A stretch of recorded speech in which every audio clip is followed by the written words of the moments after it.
welcome back to my channel. Thank you guys so much for being here today. On this week's episode, I'm going to be doing a Q&A. It's been a minute since I've done a Q&A, so I thought why not do one this week. So I'm going to be answering some questions that I've received and I'm going to share my responses with you guys. I hope that you guys enjoyed this week's video. If you do, hit the like button. Also subscribe to my channel. I put out videos for you guys every single week. All right, you guys, let's get into it. Number one, what inspired you to start creating content on YouTube and how has that journey been for you so far? Oh my gosh, so I feel like just being a really big fan of YouTube, I started watching YouTube videos around 2015. One of the first people that I started watching was Jen M. I was obsessed and yeah, I just got hooked. I love all things fashion, beauty, health, wellness, travel. So that's kind of what started my desire to start YouTube, was just watching a lot of YouTubers and just being very inspired by them. How has my journey been so far? I feel like it's been wonderful. I feel like I'm still like such a baby creator. Like I'm just getting started and yeah, it's been amazing. It's been difficult in some areas. It does require a lot of time and dedication. And I feel like you really have to really love it and really believe in what you're doing and all the things. But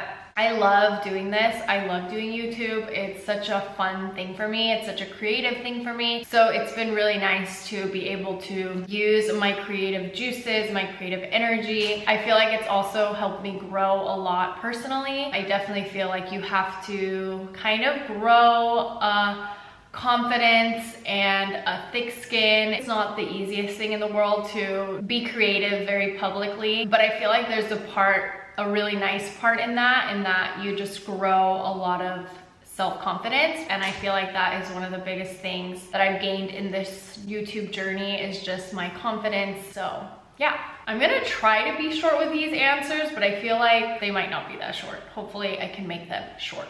Okay, what's the biggest cultural difference you've noticed since moving from California to Spain? So I would like to say that there's no In-N-Out in Spain because, as you guys know, I'm a LA girl. So In-N-Out is my heart and my soul. Jokingly, I would definitely say In-N-Out, even though I think there was a pop-up in Madrid like a couple of weeks ago. But some of the more obvious ones are that people in Spain eat later. So here people eat lunch around 2 in the afternoon and then they'll have dinner around 9, 10, 11 even at night. In the US, most people will eat lunch around 12 o'clock in the afternoon. Then they'll have dinner around like 5, 6, 7. Another thing, I feel like there's like this misconception that people in Spain don't work hard, but I do think that people in Spain do work really hard. However, there is like this energy of a little bit more calm. I feel like people have a little bit more time for like their hobbies,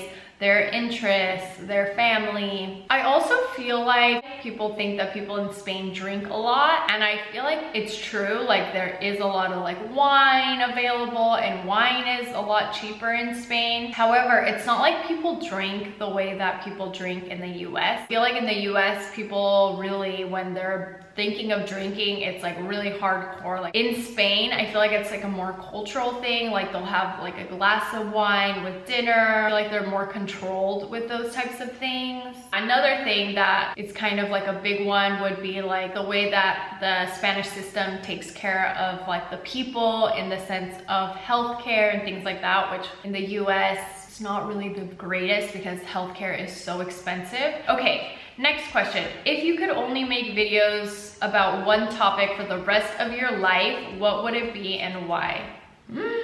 Oh my gosh. I feel like that would be so hard. Do vlogs count? Because I feel like a vlog, I could talk about everything that I love, like makeup, fashion, skincare, travel. Like I think I would do vlogs. If I could answer that question in a roundabout way. But okay, one topic for the rest of my life, what would it be and why? This is tough because like I said, I am someone that is like very multi-passionate. I think I would do makeup videos. Like if I had to pick one topic, I feel like I would do makeup just because it's so fun. The only thing about me and makeup videos is that I love makeup, but I also love to not wear makeup. So most of the time, you guys, I'm not wearing foundation. Like right now, I'm not wearing any foundation. It's tough, you guys. It's really, really tough. Maybe I would do skincare. I would do like skincare, natural skincare or something like that. Again, I think I would just do vlogs because then I can just take you guys along with me, and then we get a little bit of skincare, we get a little makeup, we get a little fashion, we get a little travel. Travel's another thing that I really, really love. Food is also fun, you guys. Food is fun. So see, that's my dilemma. It would have to be vlogs. I would say vlogs. And I'm sorry I didn't answer that question like truly clearly, but that's what it would be. Okay, how do I balance my life as a YouTuber with exploring new places like Spain? So I started YouTube, I think in 2022, I wanna say, and my channel was all my travels. They were basically like vlogs, but I was like traveling from place to place and like vlogging my experience while traveling. So traveling goes perfectly with YouTubing for me. Okay, what's the most unexpected or funny experience you've had since moving to Spain? Okay, this is so random, but honestly, this is kind of funny. And if I really think about like what's like a really funny experience that I've had since being here, this would be it. However, it's not really culturally relevant, which maybe that's what that question was hinting towards.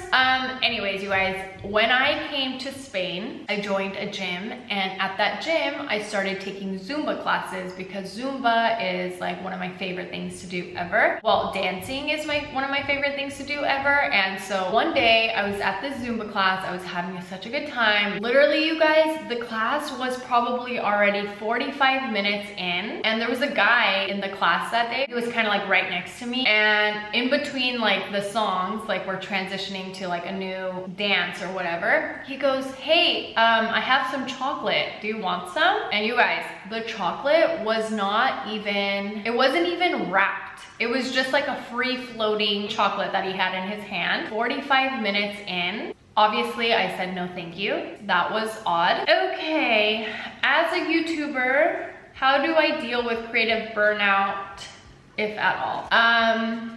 Yeah, so I definitely do feel like creative burnout is like a real thing. I definitely feel like I've experienced it. I feel like it's very normal in YouTube life to experience burnout. Most YouTubers are like committed to put out X amount of videos a week or a month or whatever. So I feel like there's this like, need to always be putting out content and things like that. I feel like sometimes that could like take a hit on your like energy levels. I feel like sometimes it's just hard to think of ideas. I also think if you put a lot of like emphasis on your metrics, that could not help. Sometimes it's tough when you go week by week doing something, and sometimes you're not seeing like the results that you would want. So yeah, I definitely have experienced that. For me, what's been really helpful is to just push through even when I don't feel like it. I try not to focus so much on how I feel, and I try to just do, and usually I feel better. I'm not saying that I would do that every time. I feel like it is really important to listen to your body. It's really important to also take breaks. I take 2 breaks a year. So when I go to California, usually I won't be filming, I won't be putting up videos. I feel like that's so good for me. It's definitely important to listen to your body, to your heart, to your soul, and check in with yourself. Really check in if what you're doing really aligns with you and what you want and your life and, you know, things like that. My channel is very focused on the things that I love. So that really is helpful, because if I had to do like finance videos and I had to think of finance topics every week, like I would not be happy. But I love doing YouTube, and I feel like that's what helps me to not deal with creative burnout. I really enjoy what I do. I think that also helps, like just being really aligned with your channel, I feel like is also very helpful for burnout as well. I hope I answered that well. Okay, number 7, we're almost done, you guys. What's one thing that most people don't know about being a YouTuber, but you think they should? I feel like a lot of people think that YouTube is very, very easy and it's very glamorous, and I feel like there are really fun aspects to YouTube, But I think that a lot of people underestimate the amount of time it requires. I wouldn't say it's like hard work, because like I said, if you enjoy what you're doing, I don't think it's like super hard work. But I do think people underestimate the amount of time it takes to edit, to film, to think of ideas. It's also not just like the time it requires to do YouTube, but it's also like the mental part of YouTube, which we kind of touched on with like creative burnout and things like that. I don't think it's very easy to put yourself out into the world for everybody to see you, to be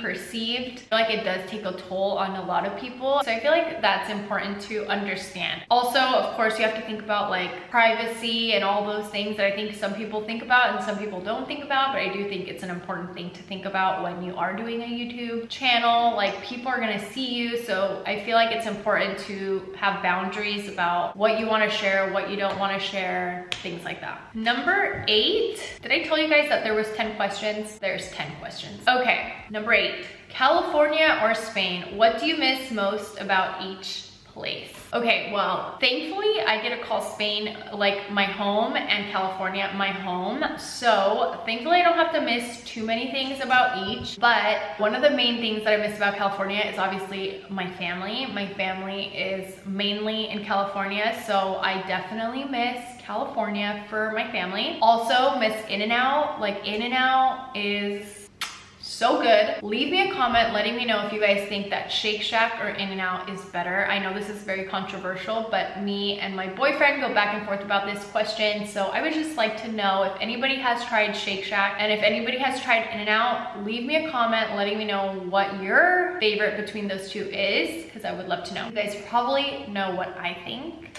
I love In-N-Out, and I miss it so much. Even though, you guys, there's no reason to miss food from LA in Spain, at least where I am in Mallorca. There's so many good restaurants. There's so much good food here that really, truly, I'm very blessed, because I don't really miss food. I thought I was gonna miss Asian food, because in LA, there's a lot of really, really good Asian restaurants. But here in Mallorca, I've actually found some really good like ramen restaurants.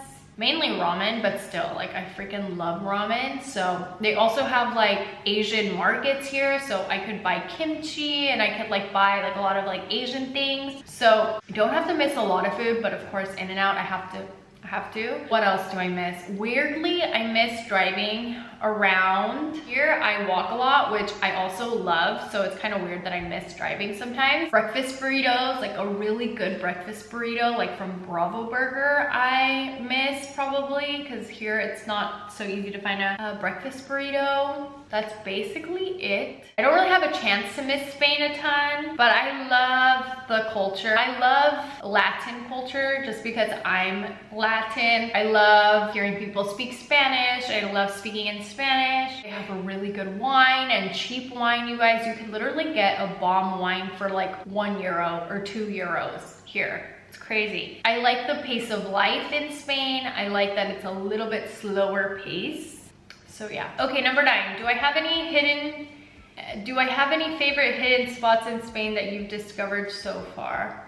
Honestly, you guys, this is a thing that I want to do more in the future. I want to continue traveling throughout Spain. I feel like once I came to Mallorca, I kind of like stayed put. So I have not had like the chance yet to see or to find so many hidden gems of Spain, but I want to visit many places. Granada is one of the places that I would like to go and see, but I feel like Mallorca is a hidden gem of Spain. It's so beautiful here, you guys. When I came here, I was like, I don't want to go anywhere else. Okay, so number 10, last one, you guys, last question. If you could collaborate with any other YouTuber, past or present, who would it be and would you want to create together? There's a few YouTubers that I absolutely love, but I think my favorite YouTuber has to be Megan Marsali. I'm so sorry, I'm butchering her name. Megan, I have to pull up her YouTube because I'm definitely butchering